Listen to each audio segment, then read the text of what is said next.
ప్రియులారా, ప్రభు అయిన యేసుక్రీస్తు నామములో మీకందరికీ ఉదయకాల సమయమున ప్రేమ వందనములు.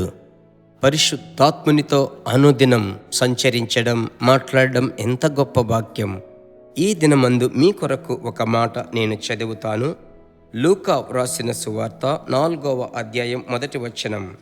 యేసు పరిశుద్ధాత్మ పూర్ణుడై యోర్దాను నది నుండి తిరిగి వచ్చి 40 దినములు ఆత్మచేత అరణ్యములకు నడిపింపబడి. ప్రియమైన దేవుని బిడ్డలారా, ఈ దినమందు పరిశుద్ధాత్ముడు మీకు చెప్పేటువంటి ఒక ప్రేమగల ఆలోచనేమిటి? కొన్ని సందర్భాలలో అరణ్య మార్గము వలె మన జీవితం కనబడుతుంది.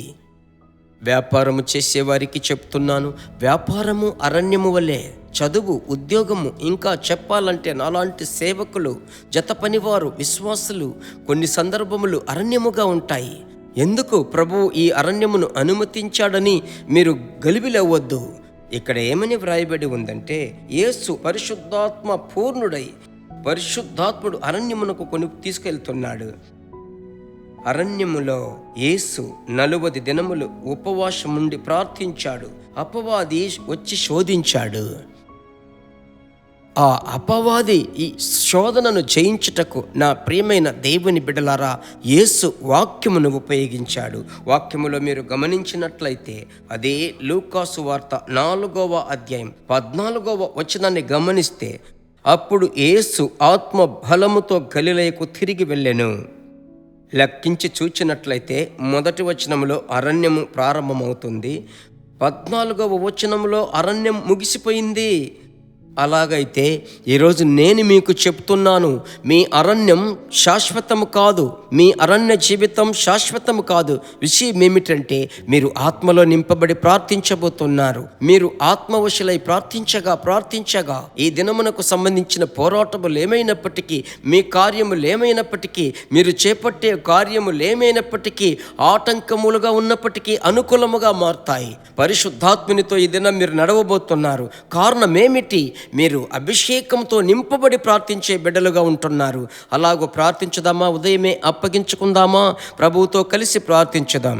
మా పరిశుద్ధమైన మంచి తండ్రి, మీ నామములో నేను ప్రార్థిస్తున్నానయ్యా. ఇప్పుడు ఎవరెవరు తండ్రి లూకా సువార్త 4వ అధ్యాయం 1వ వచనమును నేను చదివేటప్పుడు గమనించారో, అయ్యో ఇది అరణ్యముగా ఉన్నది, ఎందుకు ఈ అరణ్యం, ఎందుకు ఈ కష్టం, ఎందుకు ఈ శ్రమ, ఎందుకు ఈ అవమానం, ఎందుకు ఈ నింద? అయ్యా, ఈ ఉదయకాలమే నాకు మనసు భారంగా ఉంది, మనసులో వ్యాకులత ఉంది. ఈ సమస్యను ఎలాగో పరిష్కరించగలను, ఈ కార్యమును ఎలాగో నెరవేర్చాలో నాకు తెలియడం లేదే, నేను ఒంటరిగా ఉన్నాను అని తడబడేటువంటి మీ బిడ్డలతో కలిసి యేసయ్యా మీ ముఖము చూసి ప్రార్థిస్తున్నానయ్యా. దేవా, ఈ భూమి మీద మీరు మాకిచ్చిన గొప్ప మాట, నేను మిమ్ములను అనాథలనుగా విడిచిపెట్టనన్నారే, నేను మీ యుద్ధకు వత్తును అని సెలవిచ్చారే. పరిశుద్ధాత్ముడా, ఆదరణకర్త, మీ బిడ్డలను ఈ దినమంతా ఆదరించి ఓదార్చి దేవా అనుదినము నడిపించెదను అని వాగ్దానము చేసిన ప్రభువా, ఈ దినమందు మీ బిడ్డల కుడి చేతిని పట్టుకొని నడిపించుదురుగాక. ఆత్మలో నింపబడి ప్రార్థించి దేవా అలా చేయుటకు ఒక ప్రేరేపణ ఇవ్వండి. వారు ప్రార్థించేటప్పుడు కట్లు తెంపబడునుగాక, విడిపోవునుగాక.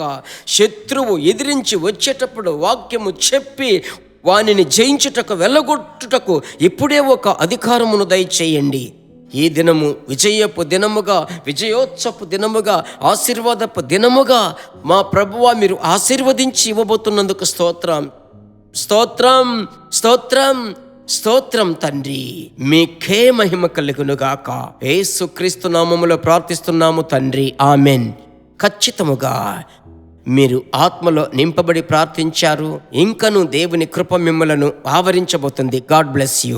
దేవుని బిడ్డలారా, ఈ వర్తమానము మీకు మిక్కిలి ఆశీర్వాదకరముగా ఉందని మేము నమ్ముచున్నాము. ఇంకనూ మా వర్తమానములను విని ప్రభువులు ఆశీర్వదింపబడుటకు జీసస్ మీట్స్ మినిస్ట్రీస్ అను మా యూట్యూబ్ ఛానల్ ను సబ్స్క్రైబ్ చేయండి.